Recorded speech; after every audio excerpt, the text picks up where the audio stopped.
faire une introduction au Bitcoin. Alors déjà, j'aimerais bien savoir un peu qui a déjà entendu parler du Bitcoin. Est-ce que vous connaissez un peu le fonctionnement ou pas? Parce que ça m'aidera à... Qui sait comment ça fonctionne? Est-ce que vous pouvez lever la main? Bon, ok, donc quand même la majorité de la salle.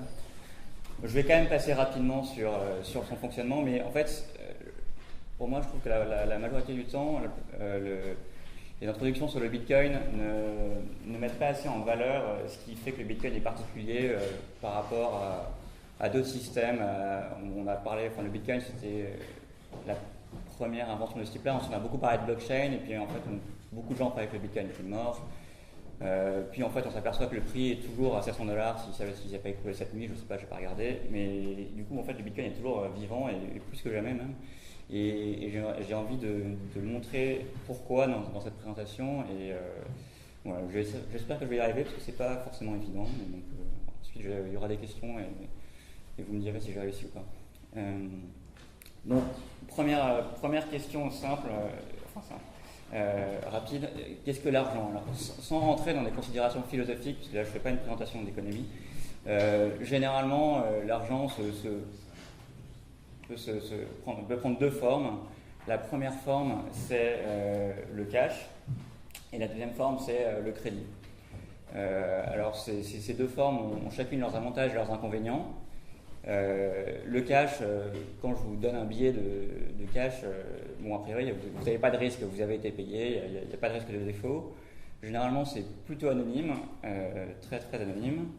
C'est synchrone aussi, mais il y a d'autres problèmes, comme le problème de la distribution initiale. Comment est-ce qu'on distribue le cash au début? C'est pas forcément évident, et généralement c'est pour ça qu'on a besoin d'une autorité centrale, et on a aussi besoin d'une autorité centrale pour assurer qu'il n'y a pas de contrefaçon. Le crédit, lui, présente un risque de défaut. Ça veut dire que si jamais je vous promets de vous rembourser plus tard pour un service ou un travail que vous m'avez fourni, je peux très bien ne pas vous rembourser, et puis vous n'aurez que vos yeux pour pleurer. Ou alors vous irez vous plaindre au tribunal. Généralement, le crédit est lié à l'identité. Bon, il y a une virgule normalement ici, et il est aussi asynchrone. Ça veut dire qu'on n'est pas obligé la transaction peut s'étendre dans le temps. C'est-à-dire qu'elle n'est pas obligée d'être instantanée. Comme avec le cash, il n'y a pas de problème de distribution initiale, ce qui permet d'avoir un système de crédit peer-to-peer. C'est-à-dire qu'on peut très bien entrer les uns les autres dans des relations de crédit sans demander l'autorisation de personne. Donc voilà, ça permet un peu de poser les choses et d'en arriver à poser la question de ce qu'est le Bitcoin. Alors moi j'aime bien reprendre la définition de base qu'a donné Satoshi Nakamoto, qui est l'auteur pseudonymique du papier Bitcoin, qui est l'inventeur du Bitcoin. Donc c'est un peer-to-peer electronic cash system. Donc en français ça veut dire un système de cash électronique peer-to-peer, pair à pair. C'est une définition qui est très simple, mais qui, selon moi, donne un peu trop la part belle au cash et pas assez au crédit, puisque finalement, on va voir que, pour moi, le Bitcoin combine des propriétés du cash et des propriétés du crédit. Et justement, tout le succès du Bitcoin, pour moi, tient au savant mélange de ces propriétés et au fait de ne pas avoir cherché la perfection dans chacune des propriétés, mais d'être arrivé à un niveau où finalement la mayonnaise a pris. Voilà. Et enfin, donc, je veux dire, l'objectif du Bitcoin, il ne faut pas l'oublier, il est précisé par Satoshi Nakamoto dans son papier, c'est de créer une monnaie qui soit résistante à la censure. C'est vraiment la caractéristique majeure du Bitcoin. C'est pas de faire un système de paiement ultra rapide, c'est pas de faire un système de paiement électronique, c'est vraiment de faire une monnaie qui résiste à la censure. Donc il faut bien garder ça en tête, parce que sinon, en fait, le Bitcoin ne sert pas à grand chose. C'est plutôt un système de paiement moins efficace que ceux qui existent déjà. Alors, maintenant qu'on a dit ça, comment est-ce qu'on résiste à la censure? C'est assez compliqué. Donc généralement, les meilleurs moyens de résister à la censure sont de décentraliser les pouvoirs. C'est-à-dire qu'il ne faut pas qu'il y ait une entité, une personne qui ait trop de pouvoir. Il faut préserver l'anonymat des participants. Donc ça veut dire deux choses. Ça veut dire qu'il faut que le système soit ouvert pour que chacun puisse y participer ou ne pas y participer. et qu'on ne puisse pas tracer les actions de tout le monde sur le système, sur le réseau. Et tout cela dans des conditions aussi hostiles et incertaines où on ne suppose personne honnête et bienfaisant. L'avantage et l'objectif du Bitcoin, c'est de permettre à plusieurs personnes, entités, de transacter entre elles sans avoir à se faire mutuellement confiance. Alors sur les deux premiers points, comment résister à la censure, le Bitcoin réussit de mieux en mieux, on va dire, sur le premier point, mais c'est encore très très loin d'être à un niveau qu'on pourrait qualifier de bon. Enfin, c'est assez décentralisé, mais très très loin de ce qu'on pourrait aimer.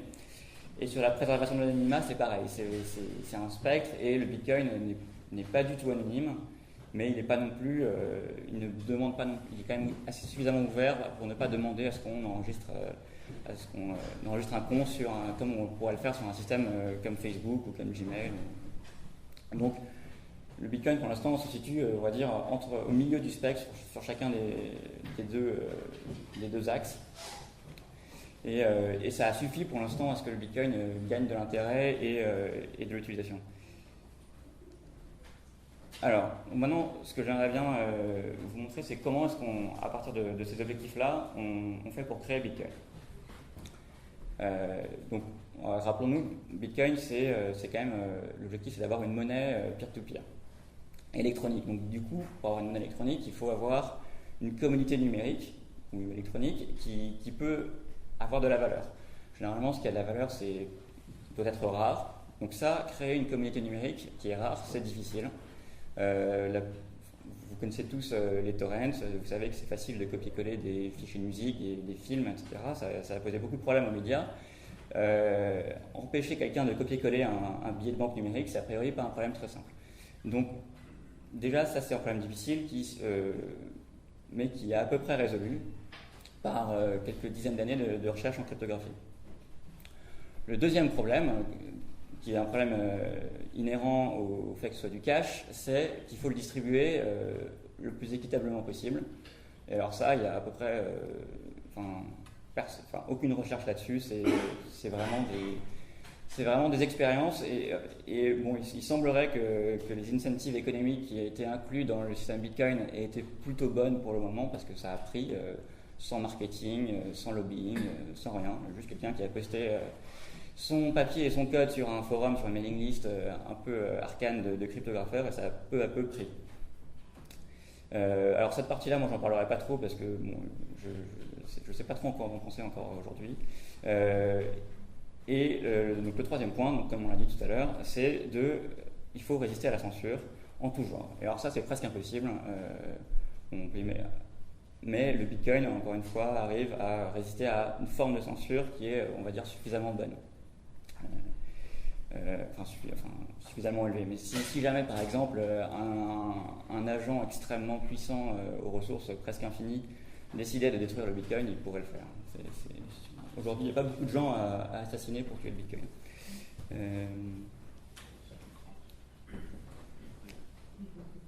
Donc, avant de créer le Bitcoin, qui est un système très complexe, on va d'abord voir comment on peut créer une crypto-monnaie qui est assez simple. Donc, par crypto-monnaie, j'entends une communauté numérique.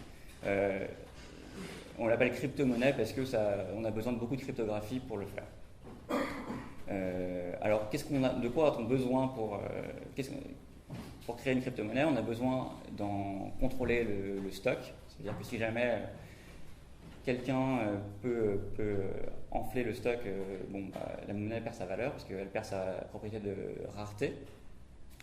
Il faut prévenir la fraude et en particulier prévenir résoudre le problème de double dépense.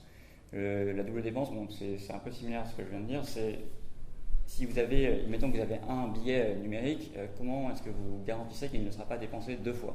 C'est-à-dire que vous pouvez très bien dire, tiens, je vais te donner le billet, puis ensuite je dis à toi, tiens, voilà mon billet. Donc, vous m'avez tous les deux vendu un produit et moi j'ai dépensé qu'un seul billet. Donc ça, encore une fois, si jamais vous avez ce problème-là, la monnaie ne peut pas avoir de valeur. Elle va finir par être inutilisable.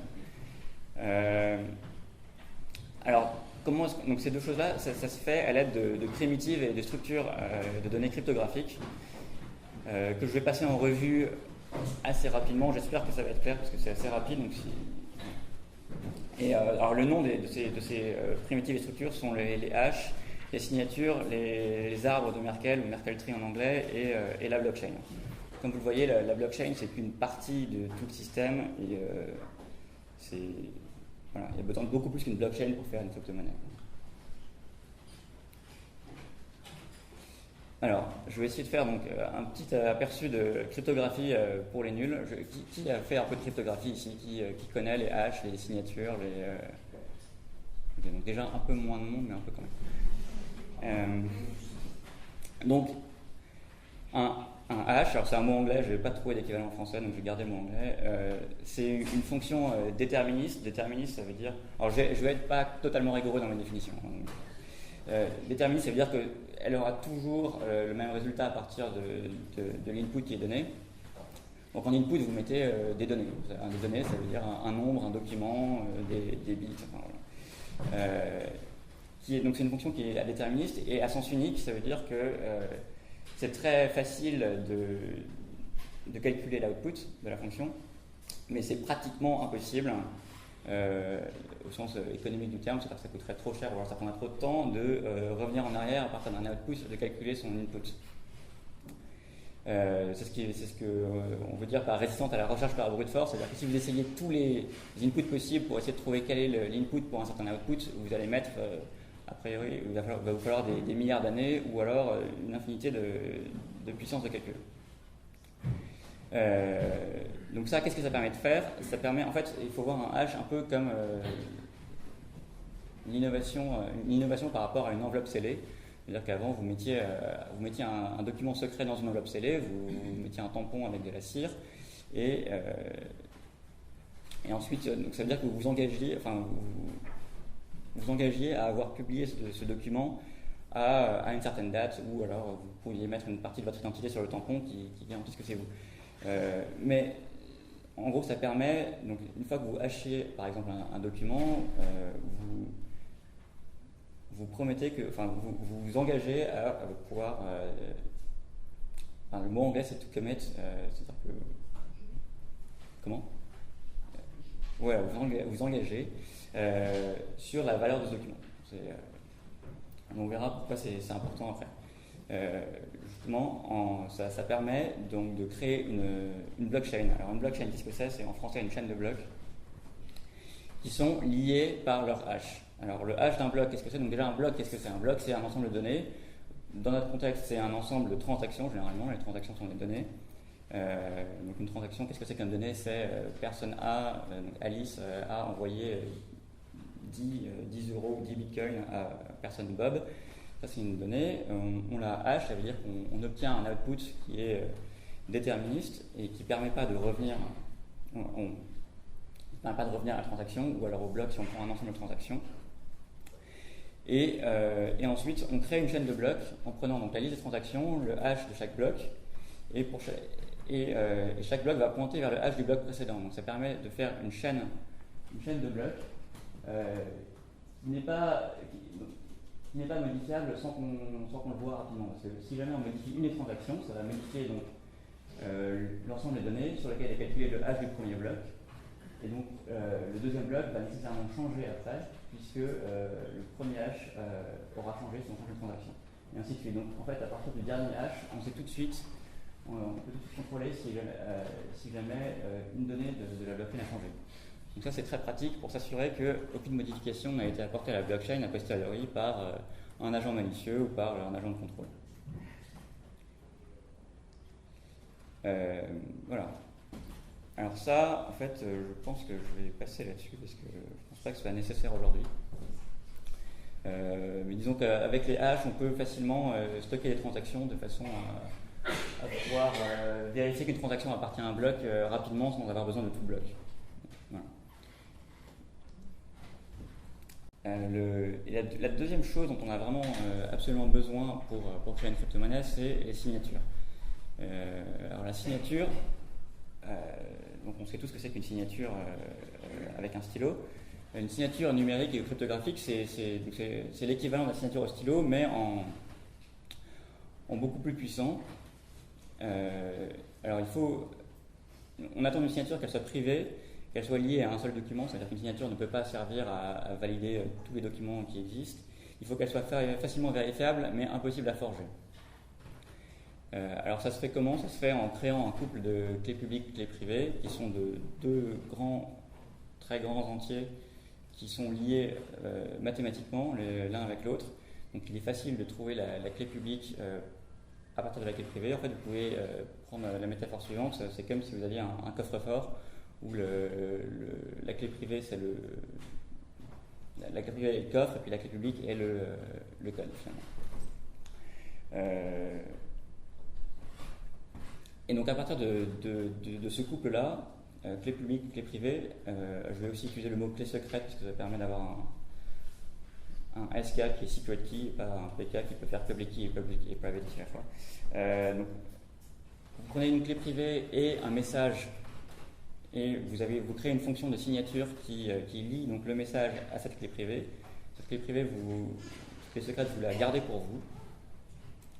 Et ensuite, vous avez une fonction qui prend comme argument la clé publique, le message et la signature. Donc ensuite, vous pouvez distribuer votre clé publique à la terre entière et les gens pourront vérifier que c'est bien vous qui avez signé le message. Donc ça, c'est fait par des opérations mathématiques qui sont assez compliquées. Donc je ne vais pas rentrer dans le détail. Mais l'avantage, c'est que vous pouvez prouver que c'est vous qui avez signé un message à n'importe qui sur la planète de façon asynchrone. Vous n'avez pas besoin d'être présent dans la même pièce, vous n'avez pas besoin de vous parler autrement, vous avez seulement besoin de distribuer votre clé publique et de garder votre clé privée secrète. Parce que si vous la perdez ou que vous la distribuez aussi, vous ne pouvez plus rien prouver. Voilà, donc ça c'est les bases de la cryptographie qui permettent ensuite de créer une crypto-monnaie toute simple. Donc on va créer une première crypto-monnaie ou une entité qu'on peut appeler Goofy. Alors là j'ai repris des exemples qui sont dans un livre qui s'appelle le Bitcoin Book de Princeton, ce que je trouve très bien fait. Alors une entité qui s'appelle Goofy, qui peut être une banque, un État par exemple, ou une entité toute simple, une personne, peut créer des coins qui lui appartiennent au début. Et donc qu'est-ce que sont ces coins? Ce sont des nombres aléatoires qu'il signe avec sa clé. Donc il prouve que les coins lui appartiennent en les signant lui-même avec sa clé privée. Et ensuite, on établit une deuxième règle qui est que tout propriétaire d'un coin peut transférer son coin à quelqu'un d'autre en signant le message suivant, payer tel montant à telle clé publique.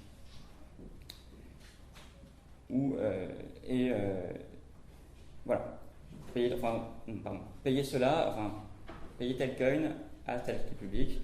Donc, tel coin en fait est le hash du coin qui est en train d'être payé.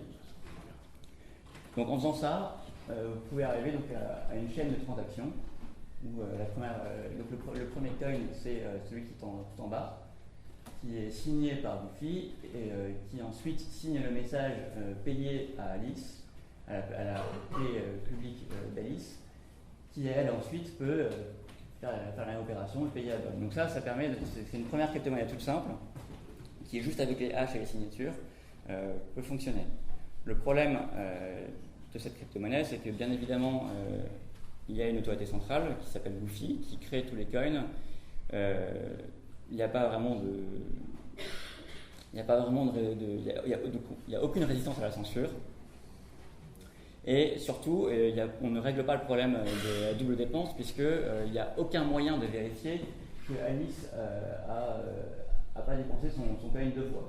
Il n'y a aucun historique de transaction que les gens pourraient requêter pour vérifier qu'ils sont bien les seuls récipiendaires du coin d'Alice. Donc cette première crypto-monnaie n'est pas du tout fonctionnelle, elle est totalement dysfonctionnelle. Donc on va essayer d'améliorer ça avec une deuxième crypto-monnaie, qui est un peu plus évoluée déjà. Alors ce qu'on fait pour régler le problème de la double dépense, c'est qu'on ajoute un historique de transactions, qu'on appelle une blockchain. En anglais, ça peut aussi s'appeler un ledger, donc un livre de compte append only, sur lequel on ne peut qu'ajouter. Donc ça prend cette forme-là en fait, le schéma du bas où chaque bloc est un ensemble de transactions. On prend le hash et inclut le hash du bloc précédent. Et chaque bloc est signé par l'autorité centrale de façon à ce que tout ça soit figé. Donc l'avantage de ce système, c'est que maintenant il existe un historique qui est maintenu par toujours une autorité centrale. Donc ça, on n'est toujours pas résistant à la censure, il y a toujours de la centralisation, c'est totalement centralisé. Mais maintenant, Bob, quand il se fait payer par Alice, il peut demander à cette autorité si jamais le coin d'Alice est bien valide, ça veut dire que si jamais Alice n'a pas déjà dépensé ce coin. Donc ça c'est vraiment primordial. C'est le problème principal d'une crypto-monnaie. Et alors ensuite on peut ajouter un feature de plus. On peut dire qu'il y a deux types de transactions, une transaction d'inflation et une transaction de transfert, où en fait, les transactions d'inflation sont réservées à l'autorité centrale qui manage le système, et les transactions de transfert sont les transactions qui sont utilisées par le reste des gens. Donc comme ça permet, une transaction d'inflation permet en fait de commencer à pouvoir distribuer la crypto-monnaie d'une certaine façon. Mais là, je ne rentre pas dans les détails de comment on fait cette inflation. Donc là, on arrive à un système, une crypto-monnaie centralisée qui est à peu près fonctionnelle, même tout à fait fonctionnelle en fait. Le seul problème, c'est qu'il y a une autorité centrale. Et donc les autorités centrales, un jour ou l'autre, elles finissent par se faire corrompre ou abuser, généralement, et c'est pas ce qu'on veut. En tout cas, c'est pas du tout résistant à la censure. C'est-à-dire que l'autorité centrale pourrait décider de devenir malicieuse ou malhonnête, ou pourrait se faire prendre en otage et du coup censurer certaines transactions ou voler de l'argent à certaines personnes sans qu'il y ait aucun recours. Généralement, dans nos systèmes actuels, il y a la justice comme recours, mais là, comme c'est un système transnational, il n'y a pas forcément de justice. Alors du coup, comment est-ce qu'on fait pour décentraliser ? C'est la question primordiale. Et pour préciser cette question, on peut poser trois questions. C'est comment est-ce qu'on arrive à un consensus sur l'ordre des blocs ? Alors, pourquoi est-ce que finalement c'est ça qui importe, l'ordre des blocs ? Parce que dans chaque bloc, rappelez-vous, il y a des transactions.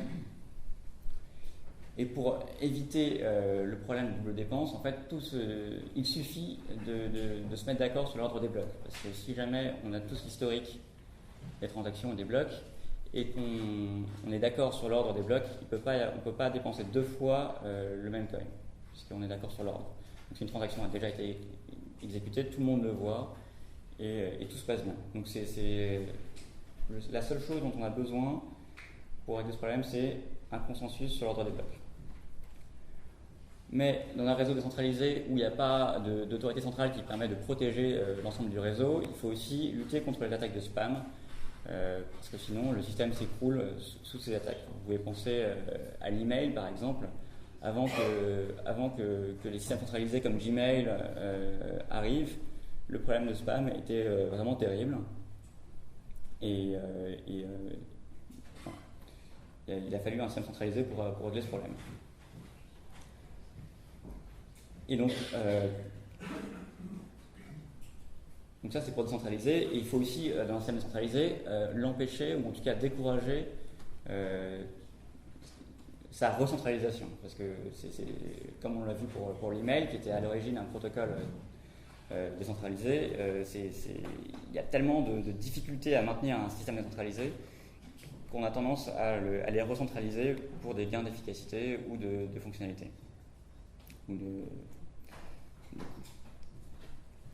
Donc d'abord, je voudrais dire 2-3 mots sur ce que c'est que la décentralisation, parce que c'est pas forcément évident. Dans notre monde, à peu près tout est centralisé, donc c'est très contre-intuitif. Un exemple de décentralisation, de protocole décentralisé, c'est l'email.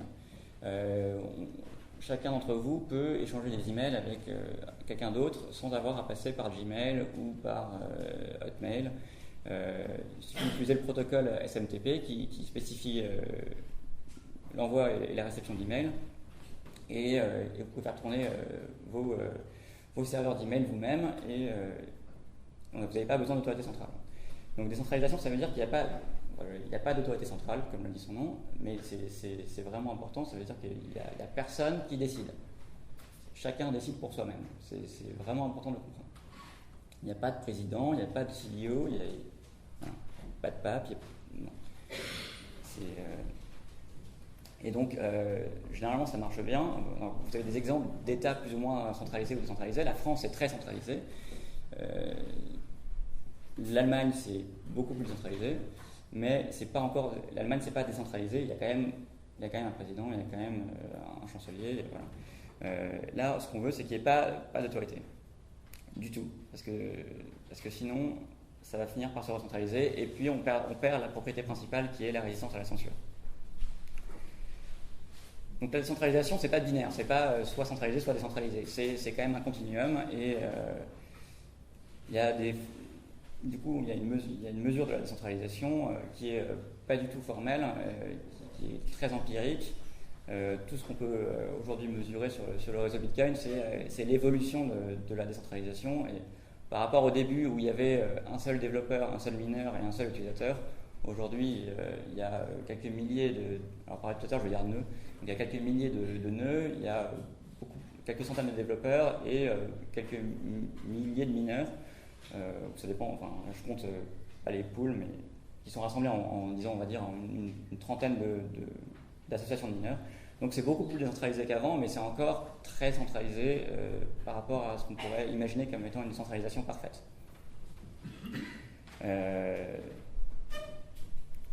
Et donc maintenant, je vais dire 2 mots sur ce que c'est que le consensus décentralisé, et notamment la différence avec un consensus distribué. Donc je ne sais pas si certains d'entre vous ont d'expérience en système distribué, mais généralement, qu'est-ce que c'est qu'un système distribué? C'est un système.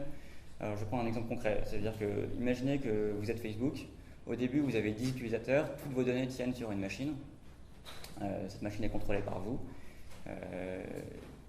donc vous n'avez pas de problème. Votre site a du succès, donc maintenant vous avez 1 million d'utilisateurs, 10 millions d'utilisateurs, évidemment tout ça ne tient plus sur une seule machine, le volume de données est tel que ça ne tient plus sur une seule machine, donc vous avez besoin de distribuer ces données sur plusieurs machines, c'est physique. Et ensuite, donc, comme vous avez plusieurs machines, la probabilité qu'une machine tombe en panne, bug, augmente. Avec une machine, elle est assez faible. Avec 1000 machines, une machine, elle commence à sacrément augmenter. Donc vous implémentez des consensus, des protocoles de consensus qui permettent à toutes ces machines, tous ces serveurs, de se mettre d'accord sur quel est l'état des données, combien d'utilisateurs il y a, qu'est-ce qu'ils ont posté sur... quel message ils ont envoyé, qu'est-ce qu'ils ont posté comme photo, etc. Donc ça c'est le consensus distribué, mais il faut bien comprendre que ça reste totalement centralisé, c'est-à-dire qu'il y a bien Facebook qui est l'autorité centrale, qui manage tous ces serveurs, qui sait exactement a priori combien il y en a, qui peut éteindre les machines qu'elle veut, qui peut en rajouter quand elle veut, donc il y a un contrôle total sur son réseau, sur ses machines. Alors que dans un réseau centralisé, vous ne maîtrisez rien, vous ne savez pas combien de personnes, combien de serveurs il y a, vous savez pas quand est-ce qu'ils vont tomber en panne. Vous ne pouvez pas arrêter une machine qui se met à fonctionner n'importe comment et vous envoyer des fausses données par exemple. Vous ne pouvez pas non plus forcer une machine qui est honnête à rester. Vous ne maîtrisez rien. Il n'y a pas d'autorité centrale qui manage le réseau. Donc, c'est a priori beaucoup plus difficile d'arriver à un consensus de façon décentralisée. Et il y a d'ailleurs plusieurs résultats formels théoriques qui montrent qu'en théorie, c'est impossible. À partir du moment où vous avez un réseau avec un seul processus défectueux, vous ne pouvez pas arriver de manière certaine à un consensus.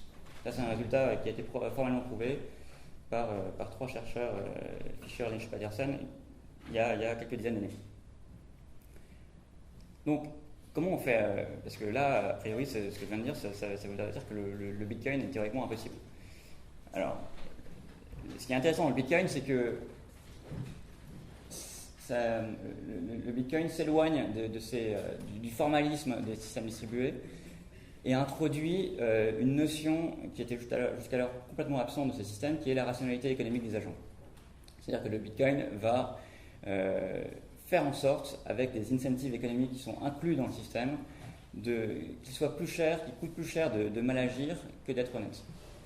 Donc il coûte plus cher d'essayer de frauder, d'essayer de voler, d'essayer de casser le système que d'être honnête. Ça ne veut pas dire qu'on ne peut pas le casser, ça ne veut pas dire qu'on ne peut pas frauder, mais ça va coûter très cher. En tout cas, plus cher que les gains qu'on en tire. Donc le Bitcoin suppose une rationalité économique. Si jamais tout le monde est irrationnel, si jamais quelqu'un veut tout faire sauter, ça le Bitcoin ne peut rien faire contre ça. Donc le Bitcoin ne fait aucune hypothèse sur la topologie du réseau, comme j'ai dit tout à l'heure. Le réseau évolue en permanence, on peut à tout moment rejoindre le réseau ou le quitter. Il n'y a pas d'identité, c'est-à-dire qu'on ne sait pas qui est sur le réseau, ou en tout cas on ne demande pas à le savoir. Donc pas d'identité, généralement ça implique pas de confiance. Vous ne pouvez pas vous appuyer sur la réputation de certaines personnes.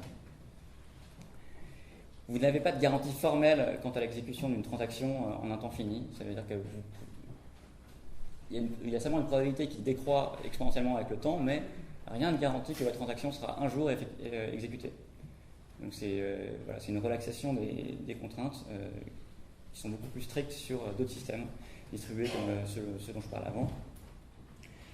Et quelque chose qu'il faut bien comprendre, c'est que quand vous avez un réseau comme ça, vous n'avez pas de notion de temps universel. Ça veut dire que, rappelons-nous qu'il fallait... le but c'était d'arriver à ordonner les blocs de transactions les uns après les autres et arriver à un consensus là-dessus. On aurait pu se dire, c'est facile, on met en eurodate chaque bloc les uns après les autres et on est tous d'accord sur le temps, sur l'heure et donc on les ordonne chronologiquement. Ça ne marche pas. Parce que dans un tel réseau où il n'y a pas de serveur central qui peut donner le temps, par exemple, comme il pourrait y avoir chez Facebook, à cause de la latence, alors la latence c'est la durée que met... en fait, les données, il faut toujours ramener ça à des bits. Il y a des particules physiques qui se déplacent dans des tuyaux. Donc il y a une vitesse limite au déplacement des particules qui est la vitesse de la lumière. Donc nécessairement, des données vont se transférer en un temps qui n'est pas nul. Et plus les réseaux sont éloignés les uns des autres, plus ça va prendre du temps. Donc, en fait, il peut très bien arriver que certains blocs arrivent bien après le temps qui aura été indiqué sur ce bloc-là. Donc, et en plus, qu'est-ce qui empêche quelqu'un de mentir sur le temps affecté à ce bloc ? Tout ça montre qu'il n'y a pas moyen de... Donc en fait, tous les nœuds du réseau peuvent recevoir les blocs dans un ordre différent des autres nœuds. Parce qu'il y a certains nœuds qui sont tous en Asie, certains nœuds qui sont tous en Europe, d'autres aux États-Unis. Ça met plus de temps de passer des États-Unis en Asie que de passer de New York à Boston. Et donc on ne peut pas garantir que les blocs vont tous arriver chez chacun dans le même ordre. Donc du coup, il n'y a pas de temps universel.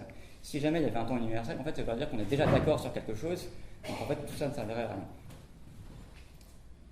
Donc ça, c'est toutes les hypothèses un peu curieuses du Bitcoin qui s'éloignent des systèmes distribués traditionnels, comme ils ont été pensés pendant des dizaines d'années, et qui permettent en fait d'arriver à un système qui est jusque-là empiriquement fonctionnel, mais dont il n'y a pour l'instant aucune preuve formelle que ça marche. Le Bitcoin, ça marche vraiment de façon purement empirique. Il n'y a pas de preuve que ça marche. Donc comment on arrive à un consensus avec ces hypothèses-là ?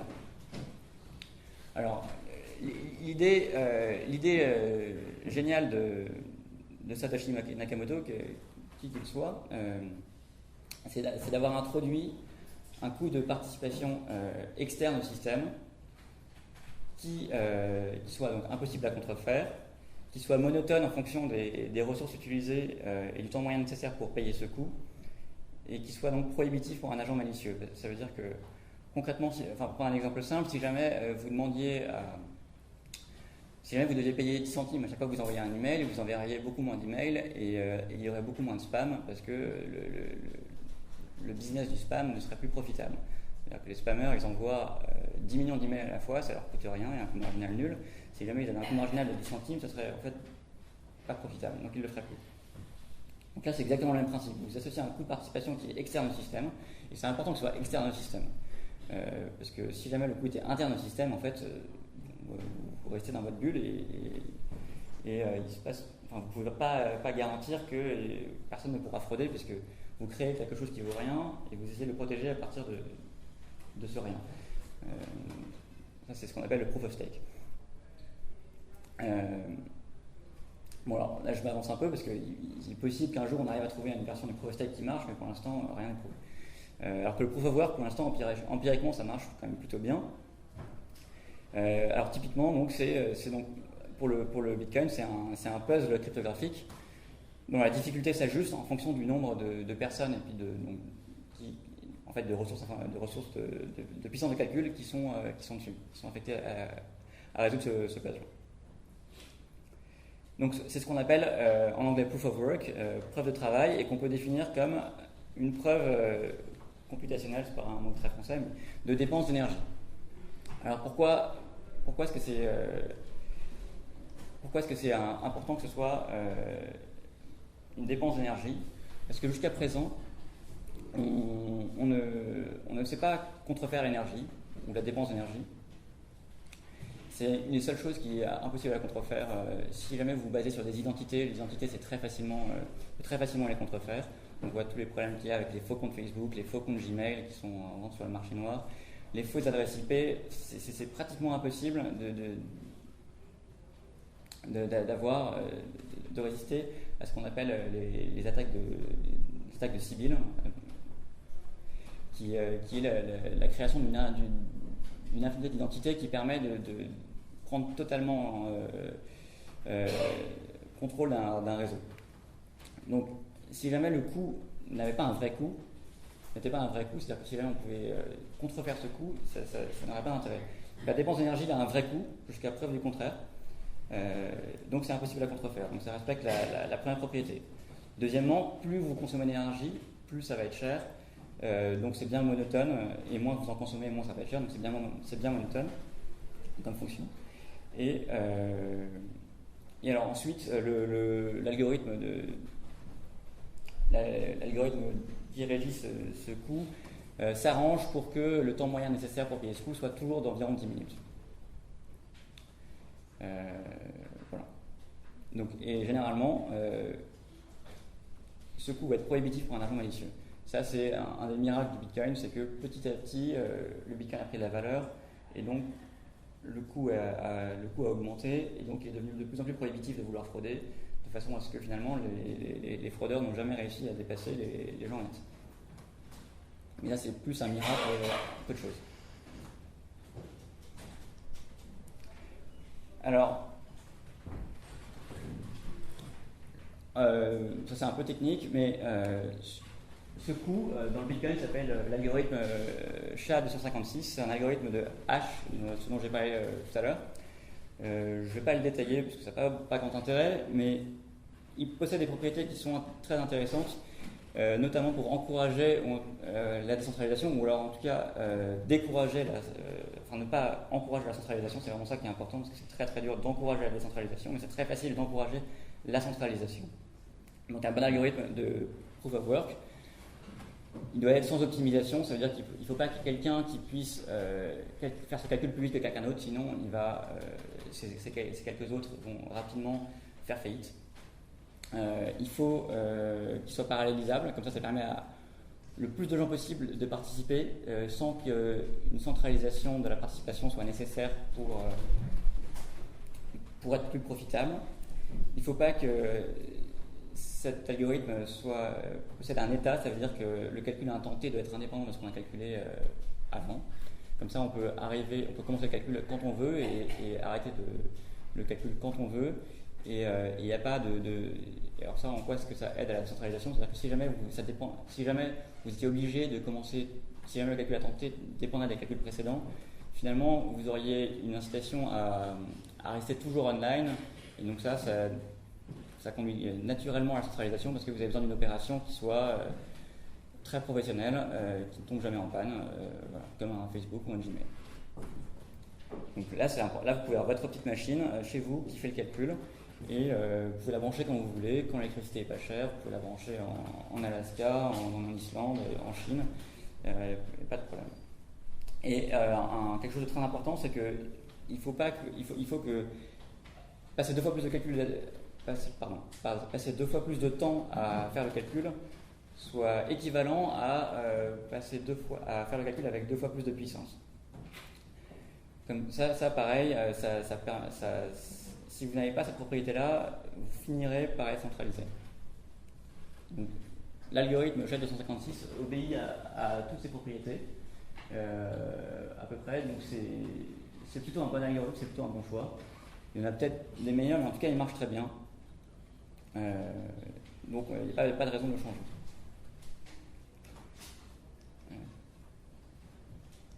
Ah oui, et puis une dernière chose très importante, on critique très souvent le coût exorbitant du Bitcoin, la dépense d'énergie qui n'est pas du tout éco-friendly, etc.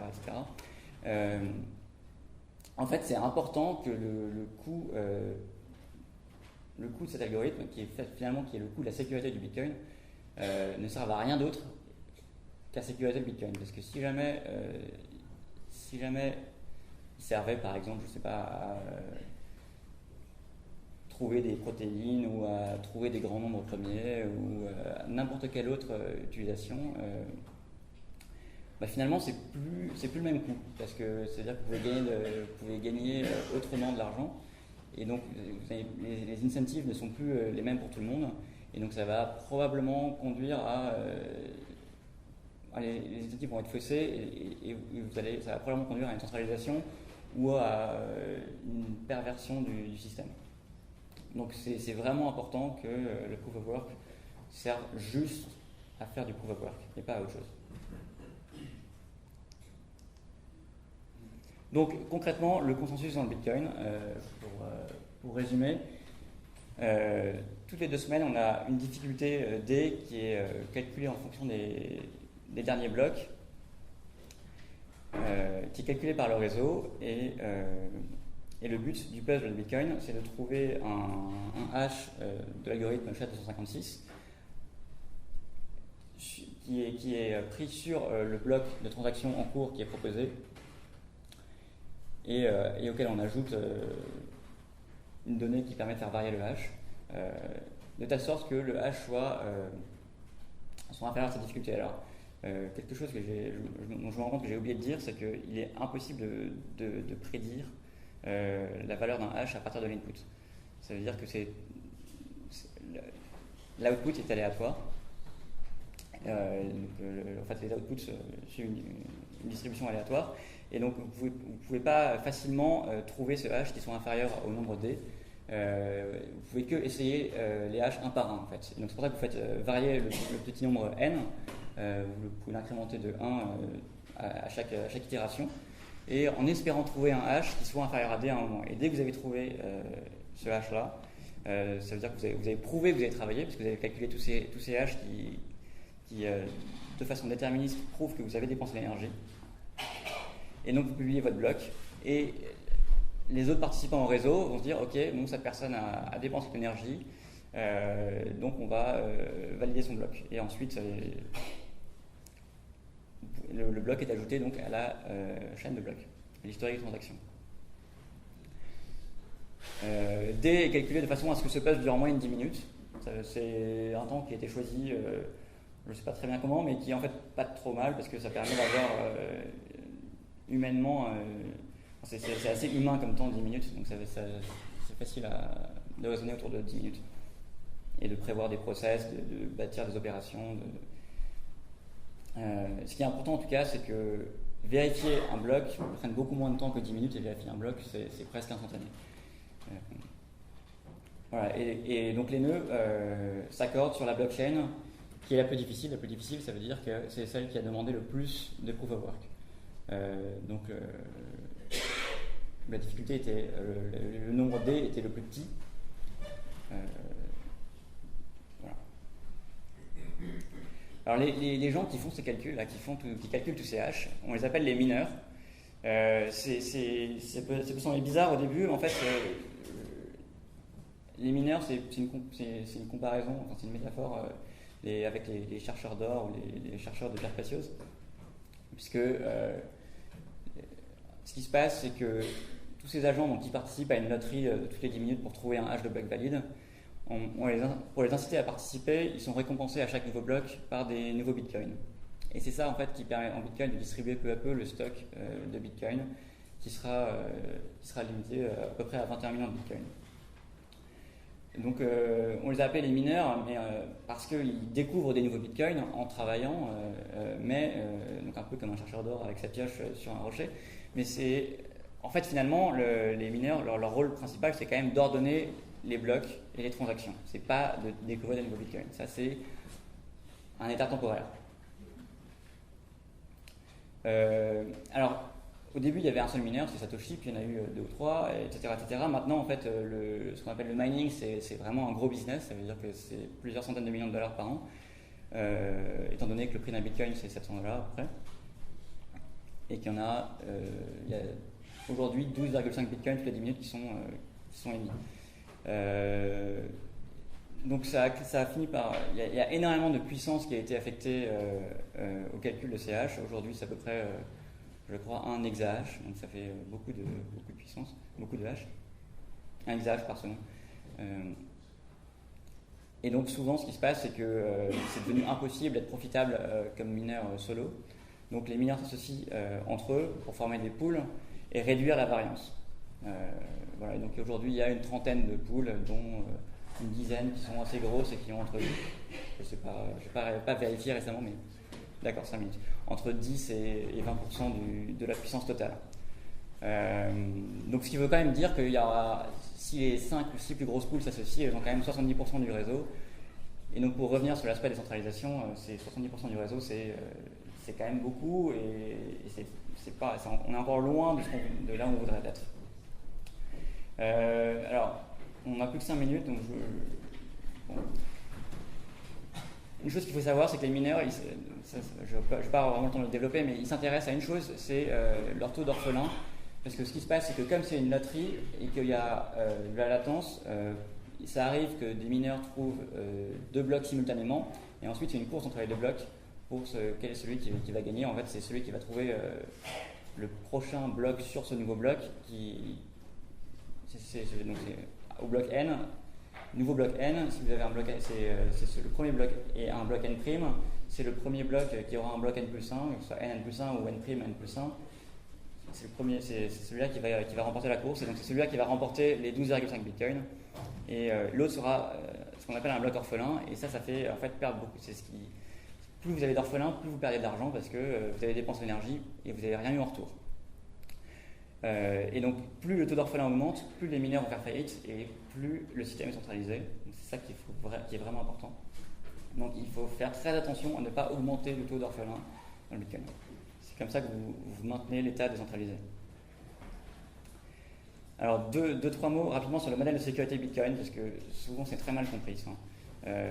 Chaque nœud vérifie chaque transaction historique et en temps réel, d'après les règles du consensus. C'est-à-dire que vous ne dépendez de personne dans le modèle full node, donc le nœud complet du Bitcoin. Vous ne faites confiance qu'à vous-même. Et ça, c'est très important. Vous ne faites pas confiance aux mineurs, vous ne faites pas confiance à des développeurs, vous faites confiance qu'à vous-même. Ensuite, c'est vous qui choisissez ou pas de faire tourner votre nœud. Donc les nœuds limitent le pouvoir des mineurs, c'est-à-dire que les mineurs ne peuvent pas mettre ce qu'ils veulent dans les blocs, sinon les nœuds les refuseront. Et les développeurs ne peuvent pas mettre ce qu'ils veulent dans le code, parce que sinon les nœuds refuseront l'upgrade. Donc ça, c'est une limitation des pouvoirs. Ensuite, les mineurs limitent le pouvoir des développeurs, parce que les développeurs peuvent développer des nouvelles fonctionnalités. Si elles ne sont pas approuvées par les mineurs, c'est-à-dire si les mineurs refusent des nouveaux types de transactions, ça ne servira à rien. Enfin, elles seront inutiles. Et la nature du proof of work est censée, si le proof of work est bien conçu, décentraliser les mineurs, donc limiter le pouvoir qu'a le mineur de censurer les transactions. Parce que donc, si un mineur acquiert plus de 50% de la puissance de calcul, il peut ensuite faire ce qu'il veut en termes de censure. Alors j'aurais bien aimé parler un peu de théorie des jeux en mining, mais on n'a pas avoir le temps de faire ça. Alors oui, je vais passer rapidement là-dessus. Donc pour revenir sur le temps de propagation, et si certains ont suivi le débat sur la taille des blocs, parce qu'aujourd'hui la taille des blocs est limitée à 1 mégaoctet par bloc, ce qui est assez faible. Mais bon, ce qu'il faut bien voir, c'est que plus un bloc est gros, plus il se propage lentement. Donc et en fait, si j'avais eu plus de temps, j'aurais pu vous expliquer que à cause de ce problème-là, de temps de latence, problème de vitesse de la lumière, il y a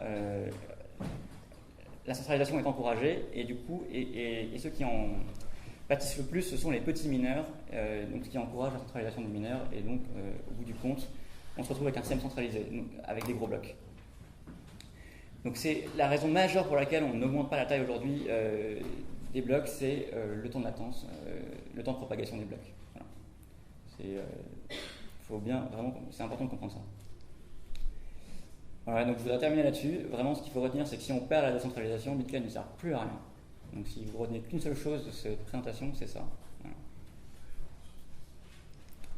Et bon, je vais citer quelques sources et crédits qui ont été une inspiration pour cette présentation. Donc il y a évidemment le papier de Satoshi Nakamoto, le Princeton Bitcoin Book qui est vraiment excellent et que je vous encourage à lire. Il a été fait par des chercheurs de très haut niveau. Le blog de Peter Todd qui est un développeur Bitcoin extrêmement brillant. Et donc le blog est très didactique.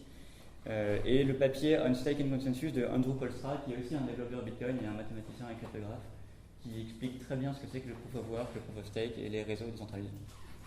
Donc ce sont des ressources que vous pouvez aller consulter si jamais vous voulez aller plus loin. Voilà. Merci beaucoup.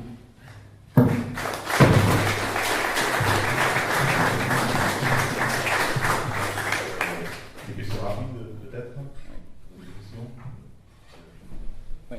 Je n'enlève pas dans le micro.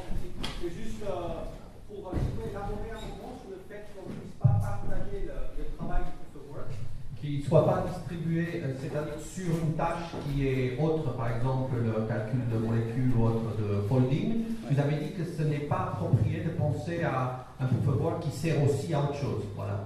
Oui, parce que il faut bien voir que c'est une incentive économique. Le Bitcoin, c'est un système économique, c'est pas juste un protocole informatique.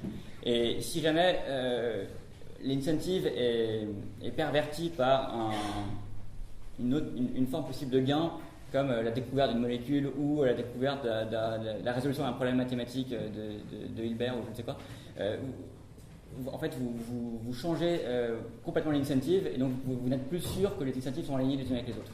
Donc vous ne pouvez pas être sûr de l'état du système et que tout le monde est honnête et que le système va rester stable. Voilà. Merci.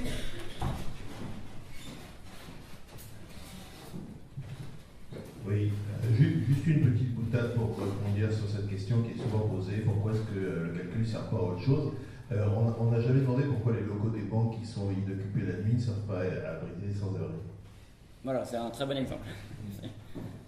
Bon, une question de plus, et puis on passe aux qui vont exposer.